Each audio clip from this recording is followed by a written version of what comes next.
দশম শ্রেণীর সকল ছাত্রছাত্রীদের প্রোগ্রেস টিউটোরিয়াল ইউটিউব চ্যানেলে স্বাগত। আজকে আমাদের আলোচনার বিষয় দশম শ্রেণীর প্রথম পর্যায়ক্রমিক মূল্যায়নের নম্বর বিভাজন অর্থাৎ প্রথম পর্যায়ক্রমিক মূল্যায়নে কোন অধ্যায় নিয়ে পরীক্ষা হবে এবং এখান থেকে কি কি ধরনের প্রশ্ন থাকছে, কত নম্বরে প্রশ্ন থাকছে সেটা এই ভিডিওতে আলোচনা করছি। তোমাদের দশম শ্রেণীর ইতিহাসে প্রথম, দ্বিতীয় এবং তৃতীয় পর্যায়ক্রমিক মূল্যায়ন অর্থাৎ মাধ্যমিকের সমগ্র সিলেবাস আলোচনা করেছি। ভিডিওটি চ্যানেলে আছে, তোমরা একটু দেখে নিও। প্রোগ্রেস টিউটোরিয়াল এমন একটি চ্যানেল যেখানে নবম দশম শ্রেণী প্রথম, দ্বিতীয় এবং তৃতীয় পর্যায়ক্রমিক মূল্যায়নে কোশ্চেন প্যাটার্ন অনুযায়ী বিভিন্ন ধরনের প্রশ্ন উত্তর আলোচনা করা হয়ে থাকে। এই ধরনের ভিডিওগুলি পেতে চ্যানেলটি অবশ্যই সাবস্ক্রাইব করে রেখো এবং বেল আইকন প্রেস করে অল নোটিফিকেশন অন করে রেখো। এছাড়া ভিডিওটিকে লাইক, কমেন্ট, শেয়ার করো। দশম শ্রেণীর প্রথম পর্যায়ক্রমিক মূল্যায়ন হবে মোট 40 নম্বরের। তোমাদের প্রথম পর্যায়ক্রমিক মূল্যায়নে ইতিহাসের 3টি অধ্যায় নিয়ে পরীক্ষা হবে।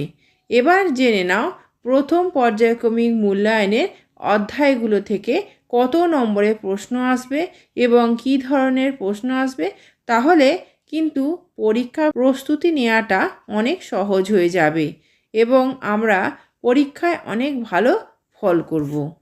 তাহলে চলো আমরা দেখে নিই দশম শ্রেণীর প্রথম পর্যায়ক্রমিক মূল্যায়নে ইতিহাস বিষয়ে পরীক্ষার প্রশ্নের নম্বর বিভাজন কীরকম হবে। প্রথমেই দেখে নাও প্রথম পর্যায়ক্রমিক মূল্যায়ন পূর্ণমান 40। এই ছকটির বাঁ দিকে প্রথম, দ্বিতীয় এবং তৃতীয় অধ্যায় আছে। তার নিচে লেখা আছে প্রদত্ত প্রশ্ন সংখ্যা, উত্তর দানযোগ্য প্রশ্ন সংখ্যা এবং পূর্ণমান। এবার চলে যাও ডান দিকে রোতে। প্রথমে দেওয়া আছে এমসিকিউ অর্থাৎ বহু বিকল্প ভিত্তিক প্রশ্ন। প্রতিটি প্রশ্নের মান 1 নম্বর। প্রথম অধ্যায় থেকে এমসিকিউ 2টি আসবে, দ্বিতীয় অধ্যায় থেকে 4টি আসবে এবং তৃতীয় অধ্যায় থেকে 4টি আসবে। তাহলে মোট প্রশ্ন সংখ্যা 10টি এবং উত্তর দিতে হবে 10টি। তাহলে পূর্ণ মান কত হবে? 10 নম্বর। এবার চলে যাও পরের রোটিতে। দেখো লেখা আছে অতি সংক্ষিপ্ত উত্তর ভিত্তিক প্রশ্ন, যার প্রতিটি মান 1 নম্বর করে। এরকম প্রশ্ন প্রথম অধ্যায় থেকে আসবে 2টি, দ্বিতীয় অধ্যায় থেকে আসবে 2টি, তৃতীয় অধ্যায় থেকে আসবে 2টি। তাহলে মোট প্রদত্ত প্রশ্ন সংখ্যা কটি হলো? 6টি। আর উত্তর দিতে হবে 6টি প্রশ্নেরই। তাহলে পূর্ণমান কত হলো? 6 নম্বর। এবার চলে যাও তারপরের রোতে। দেখো লেখা আছে 2 নম্বরের প্রশ্ন, অর্থাৎ এই প্রশ্নগুলির মান 2 নম্বর। সঠিক উত্তর দিতে পারলেই প্রশ্নগুলি থেকে তোমরা পাবে 2 নম্বর করে। এরকম প্রশ্ন তোমাদের প্রথম অধ্যায় থেকে আসবে 1টি, দ্বিতীয় অধ্যায় থেকে আসবে 2টি, তৃতীয় অধ্যায় থেকে আসবে 2টি। তাহলে মোট কতগুলি প্রশ্ন দেওয়া হবে? 5টি প্রশ্ন দেওয়া হবে, কিন্তু তোমাদের উত্তর করতে হবে 4টি প্রশ্নের এবং 4টি প্রশ্ন 2 নম্বর করে, অর্থাৎ মোট মান 8 নম্বর। এবার চলে যাও তারপরের রোতে। দেখো লেখা আছে 4 নম্বরের প্রশ্ন, অর্থাৎ এই প্রশ্নগুলির মান 4 নম্বর করে।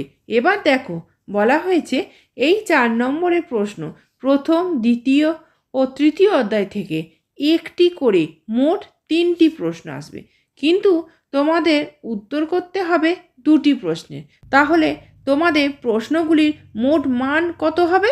2টি প্রশ্ন 4 নম্বর করে, মোট মান 8 নম্বর। এবার চলে যাও শেষ রোতে। দেখো লেখা আছে 8 নম্বরের প্রশ্ন। এগুলো উত্তর করতে পারলে তোমরা পাবে 8 নম্বর করে।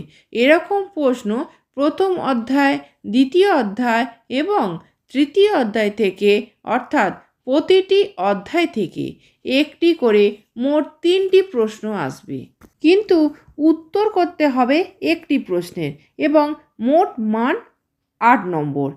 তোমাদের 40 নম্বরে প্রথম পর্যায়ক্রমিক মূল্যায়ন দিতে হবে। ভয়ের কিছু নেই, শুধু একটু মন দিয়ে তোমাদের পড়তে হবে। এছাড়া জানতে হবে কতটা পড়তে হবে এবং কোথায় থেকে পড়তে হবে।